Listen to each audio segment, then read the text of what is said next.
As the panic spreads across the ocean, could a lethal killer hit our shores? We did the test, and I did have Ebola. It's a threat to the world. We're heading into the hot zone with one of the top infectious disease specialists in the world. Dr. Rich Besser takes us on a terrifying journey.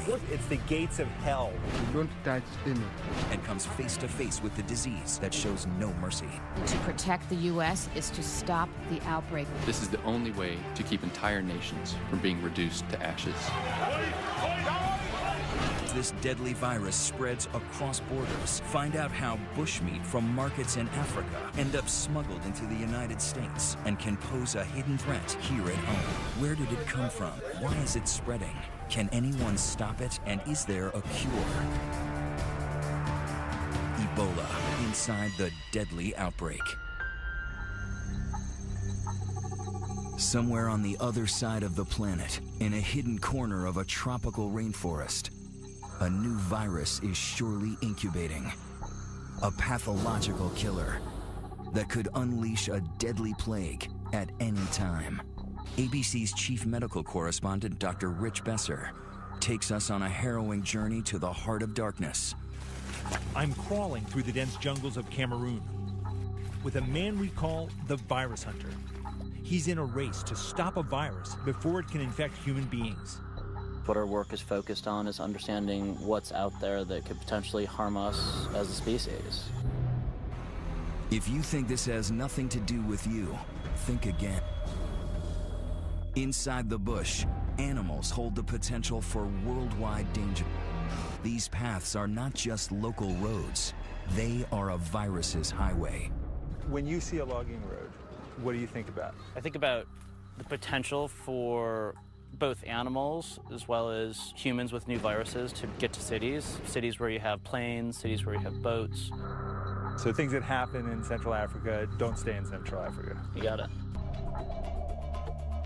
The bridge from animal to human?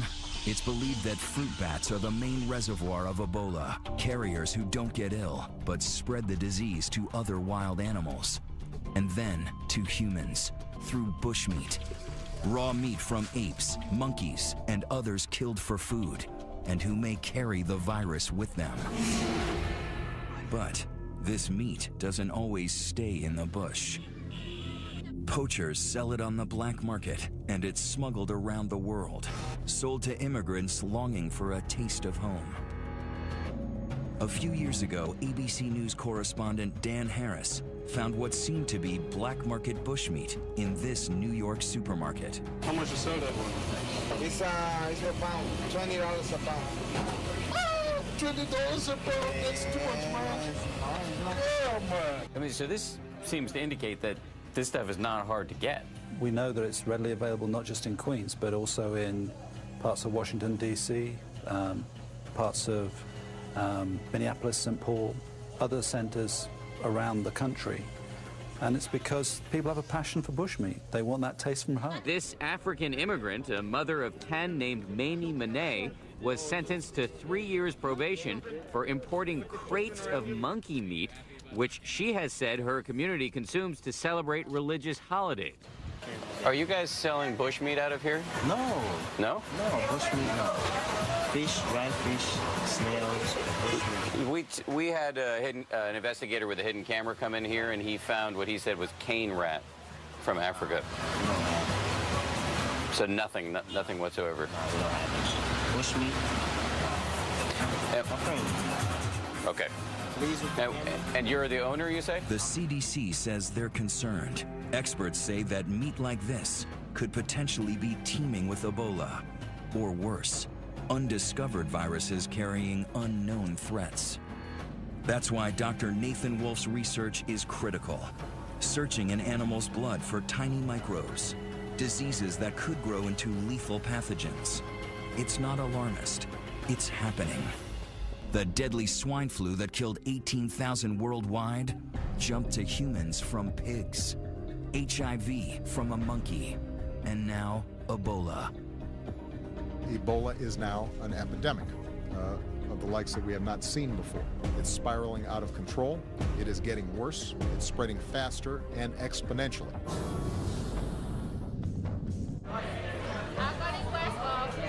Where Ebola's hit the hardest? Okay. Yeah, it's okay. Liberia, the epicenter. Not a lot of flights coming into Monrovia, and those that are coming in, they're screening everybody for Ebola. Surreal, uneasy, in the grips of something awful. Monrovia, Liberia is a capital under siege by the deadliest Ebola outbreak in history. Doctors and relief workers suited up like spacemen make their way through the streets in a race to contain the virus that so far they've been unable to stop. What government wants to do is to find out who are those that are sick so we can treat them. So they basically are checking who can come in and out of West Point. Only people with aid supplies and medical staff can go in and out, and soldiers. ABC News reporter Carrie Doe is Liberian-American, and she's been filing reports from a neighborhood here. Mr. How many bodies have you picked up today? 11 bodies. Where thousands are under quarantine, she has watched as fear turned to despair, despair to anger, and then pandemonium.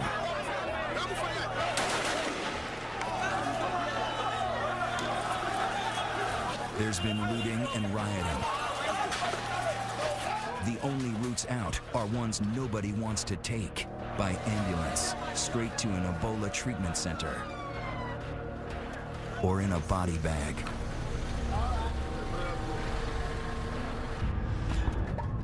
Liberia is a country founded by freed American slaves. The president, Ellen Sirleaf Johnson, is Harvard educated and lived in New Jersey. And the main hospital is named for our own president, John F. Kennedy. This is the emergency room, and you can see there's no one going in, there's no one going out. That's because there are no doctors to take care of patients. There's no one here. No one here, it's a ghost town.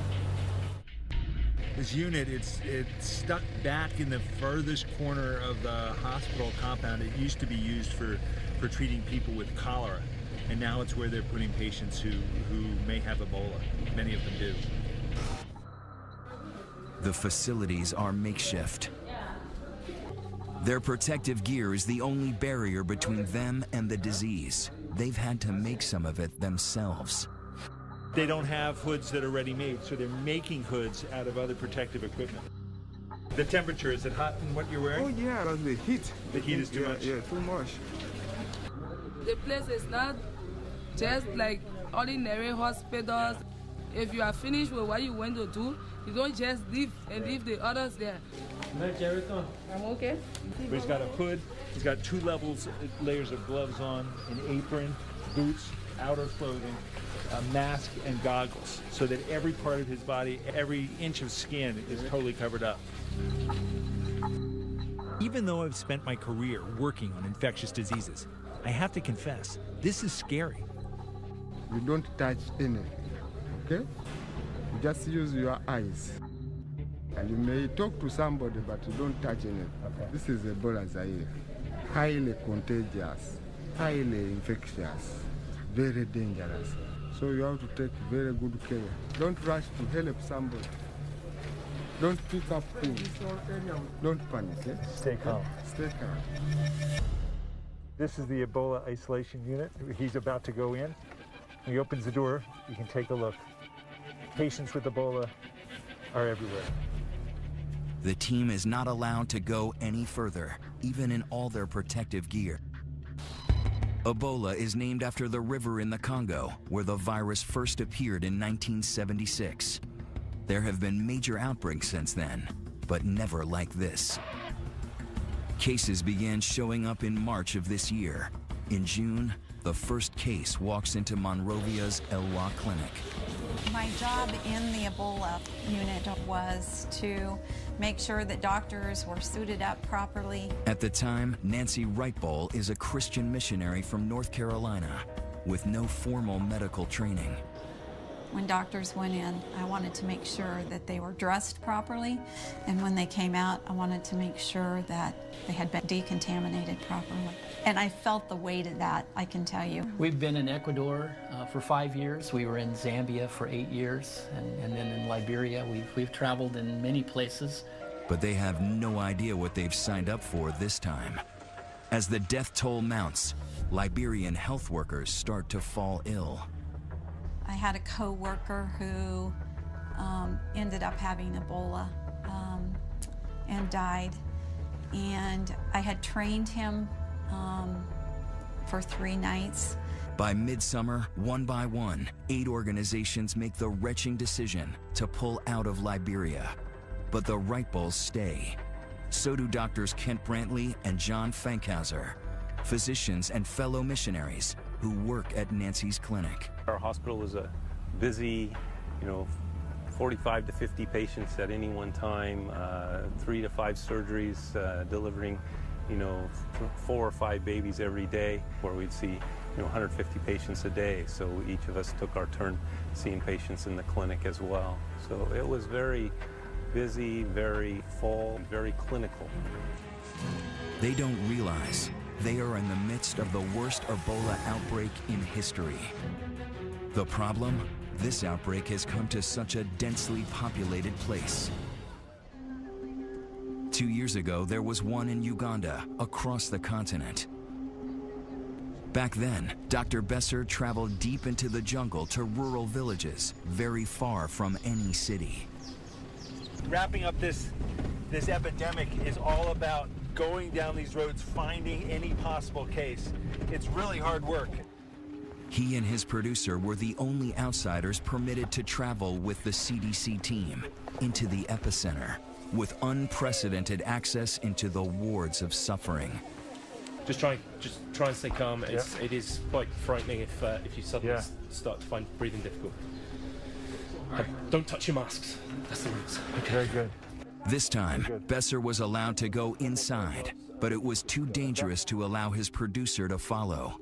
He went in alone with only a small camera. I have to say that there are few things that I've done in medicine that are as nerve-wracking as going into this place. Those are the 3 who have Ebola.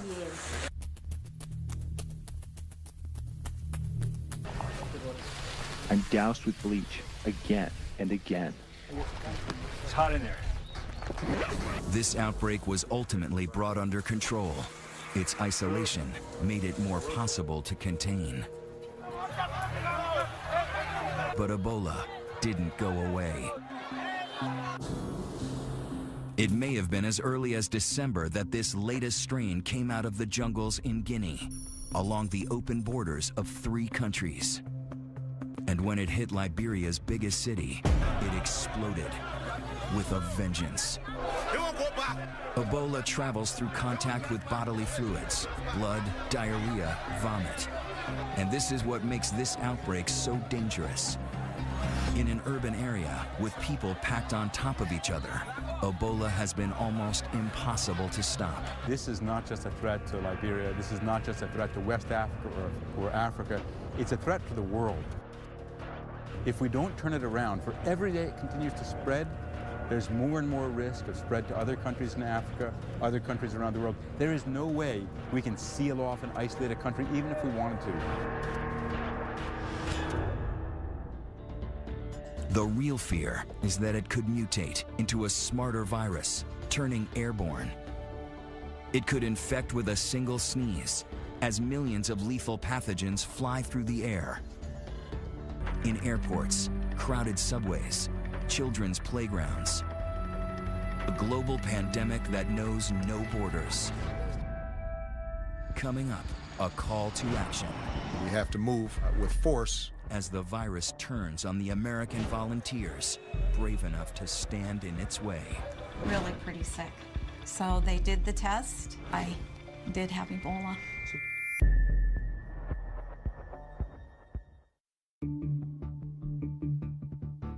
We have to act fast. We have to move with force. President Obama now sounding the alarm, sending 3,000 U.S. troops and 100 specialists to West Africa, to the front lines of the battle against the deadly Ebola virus. Faced with this outbreak, the world is looking to us, the United States. Joining healthcare workers who have come from all corners of the globe in a race against the clock.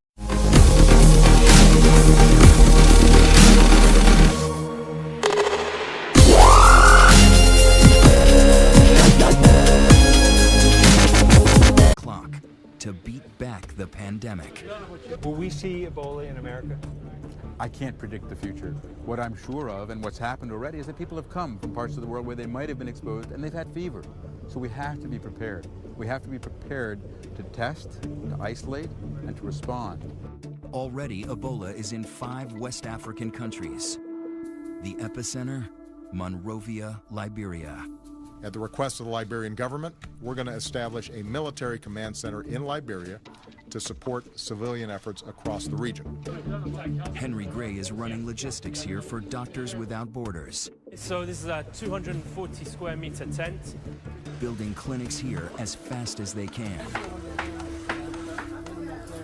This group is on the front lines of every health crisis in the world, but even they are overwhelmed. How much room do you have now in the 120-bed unit? The 120-bed unit is full. It's full? Full. And the patients who come here who need care? Unfortunately, we have quite high mortality amongst the patients, so that frees up space. Before this outbreak, what's the largest center you've ever designed? Earlier in this outbreak in West Africa, I think we went up to about 80 beds, but prior to that, around 40 beds. 40 beds? Yeah. And here, 10 times that? 10 times. Is the virus winning? The world has never seen Ebola as we're seeing it now, and the challenges are enormous. Ebola is sneaky. The first symptoms look just like flu or malaria. Achy muscles, a headache, fever. The patients have probably delayed coming in, tried to convince themselves they don't have the virus. Going into the triage unit here at JFK Hospital, that's where they try and sort out whether a patient coming in has Ebola or something else. They are having diarrhea, stomach pain, vomiting, some are bleeding from the mouth. Another person is bleeding from the injection site. And how will you know if that's Ebola or something else? Because majority of them have interacted with people who died. All along the way, they're spraying with chlorine so that if there have been any Ebola leakages, they're killing it with the bleach. So what happened? One of the patients just died from the chair just on arrival. It's 20 to 30 minutes. So by the time they get from triage into the building, some of them have died. Yeah. And Ebola can kill you in so many ways. Severe dehydration, your kidney and liver shuts down. You may even bleed to death. The sheer number of cases coming in make it very dangerous for those patients who don't actually have Ebola. They're sitting near the patients who are sick. Is that a problem? Well, once they bring somebody who doesn't have an infection in here, then they have exposed that person. But we take so many precautions inside there. Yeah, but for the patients who come in, if he didn't have Ebola before, he may have it now. Yeah, the risk is high. We are spraying all the time, and we limit movement. We don't have enough space where to put this. Yeah. That's why there's too many patients. Yeah. You need more space, more treatment facilities. We need more beds.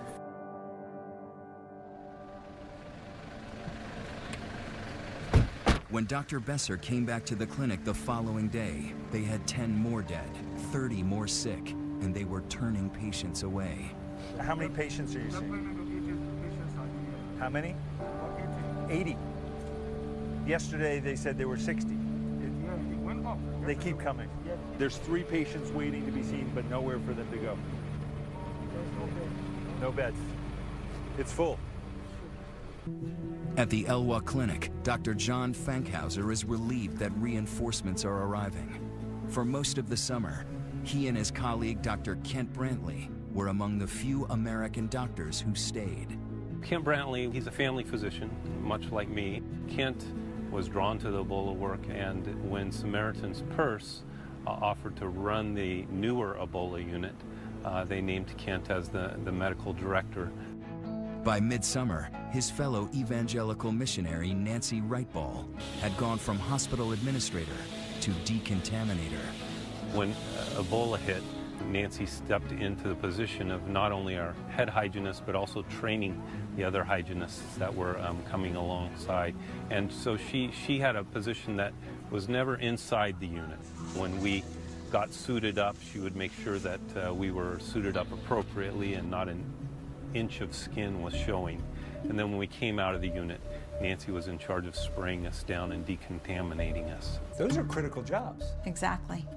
Very critical. She understood the risks, but even that didn't protect her. One hot day in July, Nancy Wrightball started to feel ill.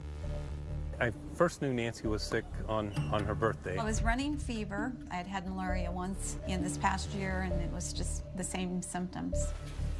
Dr. Brantley was also sick, and so Dr. Fankhauser took on a job he never thought he'd have, caring for his friends. Ken became ill the day after Nancy became ill, and I found out about it after he had spent a day at home, and he had had fever for about 12 or 14 hours solid, and I was concerned. The next morning, Ken contacted me and was actually doing worse. By Saturday, I was still not doing very well, and the doctors came back and said, Nancy, we don't really think you have Ebola, but we want to do the test anyway just to set everybody's mind at ease. It seemed almost impossible with how cautious both of them were. We were really trying to convince ourselves that this was some other form of illness, maybe dengue fever or some other type of illness that would be mosquito-borne or could have infected him and caused similar symptoms. And still ahead, an experience that becomes all too real for American caregivers working here. It is a fire straight from the pit of hell. They weren't sure I would even make it to the U.S. And then, is there a cure? Ebola inside the deadly outbreak.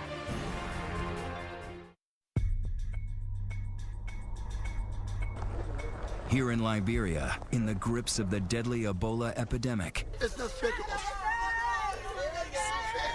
even the heroes are scared. Doctors and medical volunteers are vulnerable. In some outbreaks, they account for a quarter of all Ebola deaths. We closed off our program in April of this year. It just wasn't safe. We didn't think that we had the necessary precautions to do it safely. American doctor James Sirleaf is the son of Liberian President Ellen Johnson Sirleaf. He left his practice in Georgia to help with the crisis, only to find panic and chaos. The NGO community has mostly left. Yeah. We had to pull our physicians. We can't risk. These people are not Ebola trained doctors. It's just not safe to have them here. While others pulled out, many of those who stayed were missionaries. And by early August, Americans Dr. Kent Brantley and Nancy Wrightball had serious symptoms. How do you tell the love of your life that they've contracted a deadly disease and that there's, a chance, a great chance that she might not survive? It fell to Nancy's husband David to deliver the diagnosis. He said, I want to tell you that Kent, Dr. Brantley, his Ebola test has come back and it's positive. It was hard to hear that. And then David said, and Nancy, you have Ebola also. The odds are not good. Among Liberians, more than half of those with the disease are dying. There is one slim hope. A new drug called ZMapp still being tested on monkeys. Dr. Brantley is the first human patient. Their charities hire a plane to transport them home over 4,000 miles in a specialized medical isolation pod, sealed to protect everyone on board. When I got on the flight in Liberia, I wondered if I would ever see David again. We felt like it was pretty critical. I don't remember much of the flight at all. Pretty dehydrated, really pretty sick. They weren't sure I would even make it to the U.S. They are taken to Emory University in Atlanta, a different medical universe. one of 4 high-tech centers in the country designed to handle the most deadly and contagious diseases. People who say that you should not have been allowed back in the country, it's just too dangerous. What do you say to that? I would say that in coming back into the country, we understand the concern for public health. Having said that, there have been established procedures and protocols that we took very great care in observing. Most important, Nancy is isolated from everyone, even her own husband. It's a really lonely place to be. We put our hands on the glass and, you know, I told her again, she's the most beautiful woman I know. It is her family and faith that got her through. I think one of the scripture, it's a psalm that so many people know, that the Lord is my shepherd. And yea, though I walk through the valley of the shadow of death, I will fear no evil. Some Americans say that you had no business being over there. It's too risky. We went to serve, but when you go to serve, you count the cost, but you lay it down. You lay down those fears, you lay down what you think might happen. Then, finally, the news that both the Wright-Balls and Kent Brantley have been praying for. They are virus-free. Today is a miraculous day. I'm thrilled to be alive, to be well, and to be reunited with my family. But still ahead, what awaits American troops as they head for the hot zone? Panic in the streets. And can they help Ebola's youngest victims?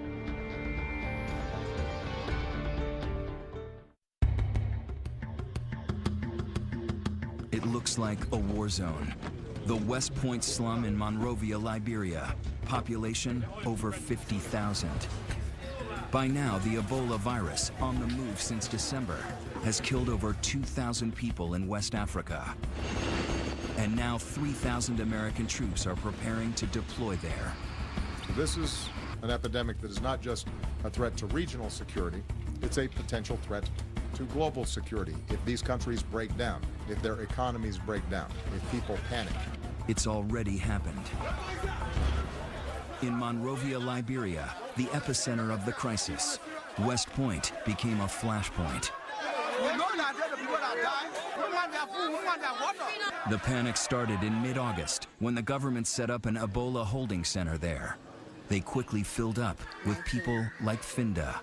The other adults in her family are dead, so she has 6 kids with her, and her nephew Sa is sick.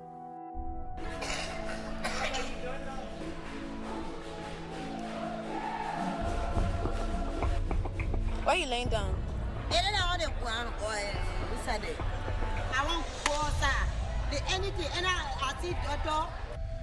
Her young sister, another nephew, and her own 2 boys aren't ill, but they all wait with Sa, amid other patients who may have Ebola.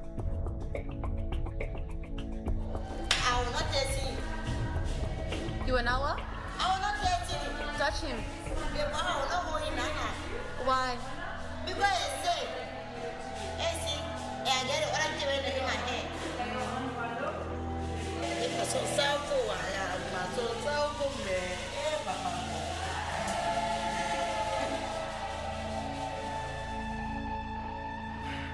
Her stay here is short-lived. Residents are furious that patients with Ebola are in the neighborhood, so they ransack the center, looting infected medical supplies. 2 days later, the government puts the entire community under quarantine. But the rioting and looting continue. Containing a frightened populace isn't easy. In West Point, the quarantine is doomed from the beginning. There where the stream crosses, that's where people cannot go past. That's the quarantine line. Yes. And the idea is that the germs will stay on that side of the line. I guess so. Yeah. That's just absurd. Yeah. But when people are scared, they do crazy things. I've never seen a quarantine area like this. They haven't used quarantines like this, where you shut off whole parts of cities, since the Dark Ages. Behind the barriers, there's people who can't come and go. They've been in this compound for 7 days? 8 days. Why? They say they're doing a quarantine. It's like you're in prison. In prison. No movement, nothing. And this is someone private, but they have kept us here, keeping us on a hostage. For some, no food, little water, and no power. Very bad. Very bad. You know, you can't live in a dark place just like you're an animal. Meanwhile, Finda and her children are living on the streets, afraid her house is infected with a...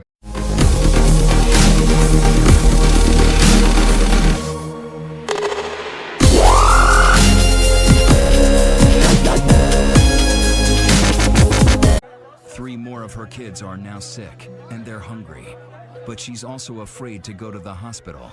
So many have died there. They were taken to the hospital today? I don't know. Did not do nothing to me. They will take you from here. How many children? 1, 2, 3, 4, 5, 6.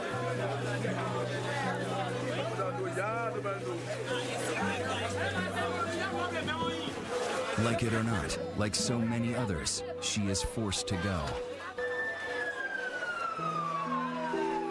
But it's too late. Little Sa dies in the hospital. But these photos have surfaced.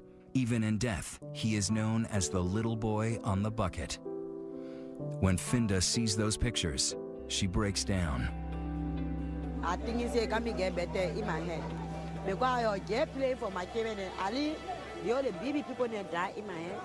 They my children and get so far to be my hair. Come be happy.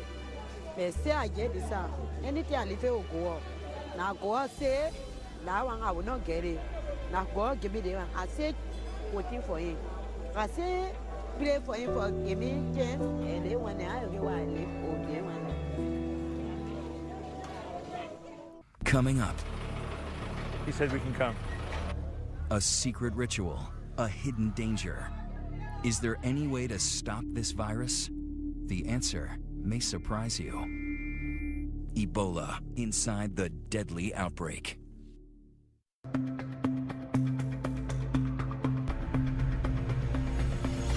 I never thought I'd be in pursuit of death. We're chasing one of the burial teams that's been put in place to properly dispose of people who die from Ebola. But in Monrovia, Liberia, Ebola is spreading uncontrollably. One of the main ways Ebola is spreading in West Africa is through burial practices, the ritual cleaning, the other things that are done around burial. If they can't change that, the feeling is there's no way to control Ebola in West Africa. Officials are on the hunt to find these bodies, test, and burn them before more people get sick. At JFK Hospital, the dead are taken out through the back door. We can come to this side. Yes? We're beckoned in by part of the burial team. He said we can come. Don't touch anything. Don't touch anything.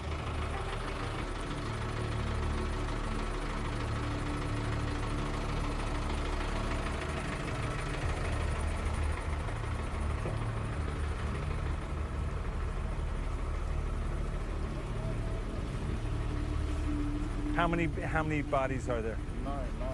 9? They've already collected 9 people who've died from Ebola. How many more will there be today? More. 5 more. 5 more to be collected. Oh my God. It's the first time here in Liberia that I've really been scared.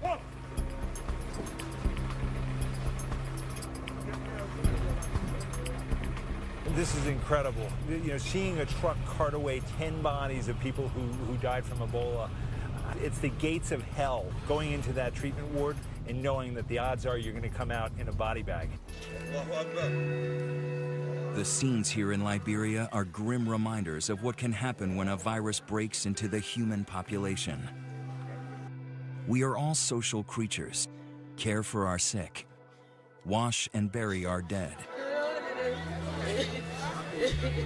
And that is, in the end, what makes human beings so vulnerable to Ebola. It's why one of the biggest problems here in Monrovia are burials. Bodies may be covered with viral particles that can infect any who touch them. Funerals are a common source of Ebola's spread.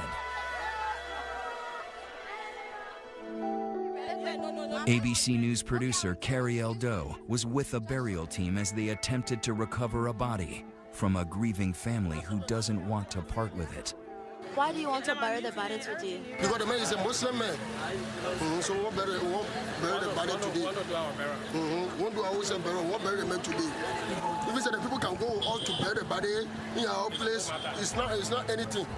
But won't bury the man today. But what if he does have it? What if he did have Ebola? The man not have Ebola. The bodies are packed up, never to be seen again. This is where they end up, a pile of ashes, beside the next bodies ready to be burned. Sometimes the bodies are taken before they're even tested. It leads to mass denial that loved ones ever had the disease.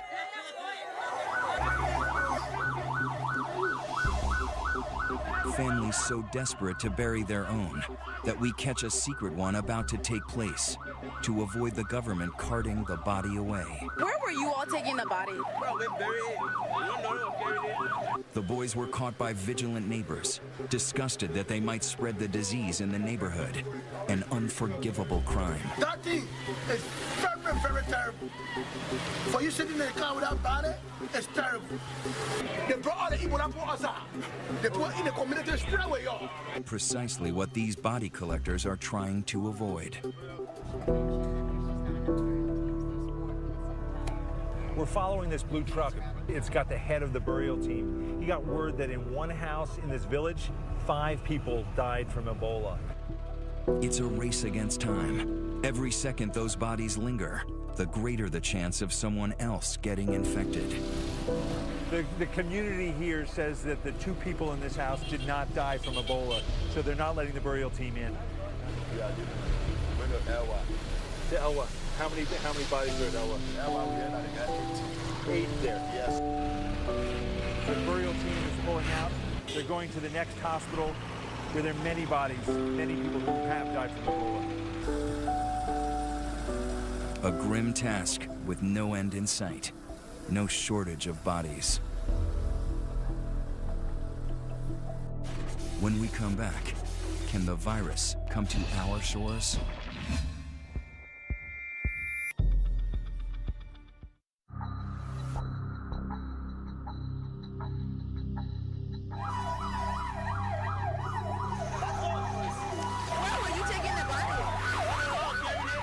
It is a fire. It is a fire straight from the pit of hell. We cannot fool ourselves in thinking that the vast moat of the Atlantic Ocean will protect us from the flames of this fire. An impassioned warning from a man who knows Ebola's wrath all too well. American doctor Kent Brantley knows he's lucky. The medicine he took is not a definitive cure for Ebola. Others who were treated with it have died. And as the U.S. puts boots on the ground in West Africa, cases there double every 3 weeks. An already very weak public health system is near collapse in these countries. Patients are being turned away, and people are literally dying in the streets. And it's a struggle to keep infected patients quarantined. This video captures hospital workers trying to subdue a man who ran away from the Ebola ward. Even one case undetected can wreak havoc. A few weeks ago, a Nigerian diplomat with Ebola slipped out of his quarantine and fled to the global oil hub of Port Harcourt, where hundreds of workers from all over the world live. He was secretly treated by a local doctor in a hotel room. That doctor died of Ebola, but not before treating dozens of patients that could have infected others. Now, more than 200 people are being monitored for the virus, leaving all of Nigeria at risk. This matters big, not just for Americans, for everyone in the world. This is an unprecedented health threat, and if we don't stop it here, we're going to be dealing with it for years around the world. As the world focuses on containing Ebola, there is hope that it can finally be stopped. Scientists are right now racing to develop a cure. The NIH is testing a new vaccine, while Japanese researchers say they've developed a method to detect Ebola in just 30 minutes. And the latest breakthrough, doctors in Nebraska have injected Dr. Rick Sacra with antibodies from his colleague Kent Brantley's blood, and he seems to be responding. The best way to protect the U.S. is to stop the outbreak in West Africa. What can be done to save the lives of people who already have Ebola?